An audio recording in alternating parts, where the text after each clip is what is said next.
మనుషులు ప్రామిసెస్ చేస్తారు, బ్రేక్ చేసే అవకాశం ఉంటుంది. బ్రేక్ అయిపోతాయి, ఆ ప్రామిసెస్ నిలబెట్టుకోలేకపోతారు. కొన్నిసార్లు వాళ్ళ యొక్క పరిస్థితులను బట్టి నిలబెట్టుకోలేకపోతారు.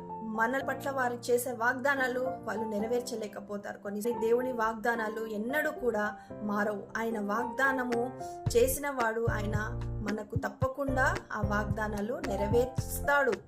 ఎప్పుడు ఎలా నెరవేర్చబడుతున్నాయి ఆయన వాగ్దానాలు? ఆయన వాగ్దానం చేసి మరి మాట తప్పే దేవుడు కాదు మన దేవుడు సత్యవంతుడు. మన దేవుడు అబద్ధం ఆడే దేవుడు కాదు. అబద్ధం ఆడుట అసాధ్యము. హల్లెలూయా. దేవుడు ఒక వాగ్దానం ఇచ్చాడు, దేవుడు ప్రామిసెస్ ఇచ్చాడు నీ జీవితంలో. ఆ ప్రామిసెస్ ఫుల్ఫిల్ చేస్తాను అని నీకు ఆత్మ ద్వారా బయలుపరిస్తే ఆ ప్రామిస్ తప్పకుండా నీ జీవితంలో నెరవేర్చి తీర్తాడు. హల్లెలూయా. గాడ్ ప్రామిసెస్ కానీ ఆయన ప్రేమ కానీ నీ మీద ఆధారపడి ఉండదండి. నువ్వు చేసే క్రియలను బట్టి ఆధారపడి ఉండదు. నువ్వు ఏమై ఉన్నావో దాన్ని బట్టి దేవుని ప్రేమ కానీ వాగ్దానాలు కానీ మారవు. హల్లెలూయా.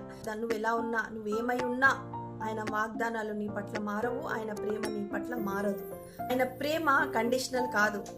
ఆయన ప్రేమ eternal, unconditional and unending love అని మనం తెలుసుకోవాల్సిన సంగతి. ఈరోజు కొత్తగా నేను ఏం చెప్తున్నాను, స్త్రీలకు చాలా మందికి ఎక్కువగా ప్రేమింపబడాలి అనేది స్త్రీలకు చాలా ఉంటుందన్నమాట. నేను ప్రేమింపబడాలి, ఇతరుల ద్వారా ప్రేమింపబడాలి, నా భర్త ద్వారా నేను ప్రేమింపబడాలి, నా పిల్లల ద్వారా నేను ప్రేమింపబడాలి, నా తల్లిదండ్రుల ద్వారా నేను ప్రేమింపబడాలి.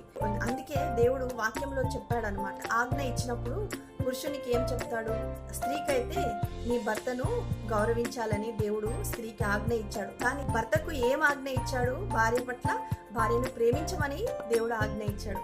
ఎందుకు అంటే స్త్రీ ఎప్పుడు కూడా ప్రేమింపబడాలి అని అనుకుంటున్నాను. ప్రేమింపబడాలి అనేది ఆ స్త్రీకి ఉంటుంది. ఎప్పుడు తెలుసుకోవాల్సింది ఏంటంటే ఆ దేవుని ప్రేమను ఎరిగినప్పుడు, ఆయన ప్రేమ మన పట్ల ఎంత ఉందని తెలుసుకున్నప్పుడు మనము ఇతరులలో మనం ఆ ప్రేమను వెతకడం ఆపేస్తాం. దేవుడు నీ పట్ల ఉన్న ప్రేమ నీ మీద ఆధారపడి లేదు. నీకు ఎంత గొప్ప విశ్వాసివి, నువ్వు ఎంత నమ్ముతున్నావు దేవుణ్ణి అనే దాన్ని బట్టి కూడా ఆయన ప్రేమ డిపెండ్ అయ్యి లేదు. హల్లెలూయా. నీ జీవితం ఎంత పర్ఫెక్ట్గా ఉంది అనే దాన్ని బట్టి దేవుడు నిన్ను ప్రేమిస్తున్నాడా? అలా కూడా కాదండి, అలా కూడా కాదు. నీ జీవితం పర్ఫెక్ట్గా లేకపోయినా దేవుడు నిన్ను ప్రేమిస్తాడు. చాలాసార్లు మన గురించి మనం ఏమనుకుంటాం, నేను అంత అర్హురాలనా, నాకంతా నేను అంత మంచిదాన్నా, మరి నేను యోగ్యురాలనేనా దేవుని వాగ్దానాలకు, దేవుని ప్రేమకు యోగ్యురాలనా? దేవుడు నన్ను ప్రేమిస్తాడా? నేను ఇలా ప్రవర్తిస్తున్నాను కదా, నా జీవితంలో నేను పర్ఫెక్ట్గా లేను కదా, నా జీవితంలో ఎన్నోసార్లు నేను తెలిసి తెలియకుండా అనేక తప్పులు చేస్తూ ఉంటాను కదా, దేవుడు ఇంకా నన్ను పట్టించుకుంటున్నాడా? సిస్టర్, దేవుడు నా గురించి ఇంకా ఆలోచిస్తున్నాడు అంటారా? దేవుడు నా గురించి ఇంకా పట్టించుకుంటున్నాడా? దేవుడు నా నుంచి దూరం వెళ్ళిపోయాడా? నేను దేవునికి అంత సమీపంగా లేను కదా, దేవునితో అంత సహవాసం నేను కలిగి లేను కదా, దేవునితో సహవాసం చేయకుండా, దేవుని వాక్యం చదవకుండా, దేవుని ప్రార్థన చేయకుండా నేను తొలగి స్పిరిచువల్గా లేను కదా, దేవుడు ఇంకా నా గురించి ఆలోచిస్తున్నాడా? దేవుడు ఇంకా నన్ను ప్రేమిస్తున్నాడా? దేవుడు ఇంకా నా గురించి పట్టించుకుంటున్నాడా? దేవుడు నా గురించి ఇంకా ఆలోచిస్తున్నాడా అని మనకు కొన్నిసార్లు ఆ భావాలు మనలో కలుగుతాయి, ఆ ఫీలింగ్స్ మనలో కలుగుతాయి కదండి. ఆనెస్ట్గా నేను చెప్తాను, నాకు కూడా చాలాసార్లు మరి నేను పర్ఫెక్ట్గా లేను అన్నప్పుడు నాకు ఇలాంటి ఫీలింగ్స్ నాలో కలిగేవి. అయ్యో, నేను ఇలా పర్ఫెక్ట్గా లేను కదా, దేవుడు ఇంకా నా గురించి ఆలోచిస్తున్నాడా, దేవుడు నాతో ఉన్నాడా అని నేను బాధపడేదాన్ని. Let me tell you that God's love is not based on our perfection. అది గుడ్ న్యూస్ అనమాట. ఈరోజు గుడ్ న్యూస్ ఏంటి? ఈరోజు గుడ్ న్యూస్ నేను ఏం చెప్పాలనుకుంటున్నాను, God's love is not based on our perfection. That is the love of God. అది దేవుని ప్రేమ అంటే. హల్లెలూయా. అది దేవుని ప్రేమ అండి. మనుషులు అలా ఉండరు. మనుషులు మనం పర్ఫెక్ట్గా ఉంటే అని అందరు మనల్ని ప్రేమిస్తారు.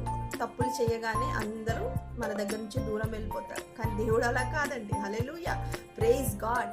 మనము కూడా మరి దేవుడు ఎంత ప్రేమిస్తున్నాడో మనము సిస్టర్, మరి సహోదరుడా, మరి సహోదరుడు విన్నా సహోదరికి ఈరోజు నేను మెసేజ్ చెప్తున్నాను. సహోదరులకు ఈరోజు ఈ వాక్యాన్ని నేను ఈ మాటలు పంచుకోవాలని, సహోదరులతో నా సిస్టర్స్తో నేను ఈ యొక్క మాటలు షేర్ చేసుకోవాలని నేను ఆశపడ్డాను. కానీ ఈరోజు సహోదరుడైన నువ్వు, మరి బ్రదర్స్ ఎవరన్నా వింటున్నప్పటికీ కూడా వాళ్ళకు కూడా నేను చెప్తున్నాను, God's love is not based on your perfection. Today I'm telling you, God's love is unconditional, unwavering and unending love. Hallelujah.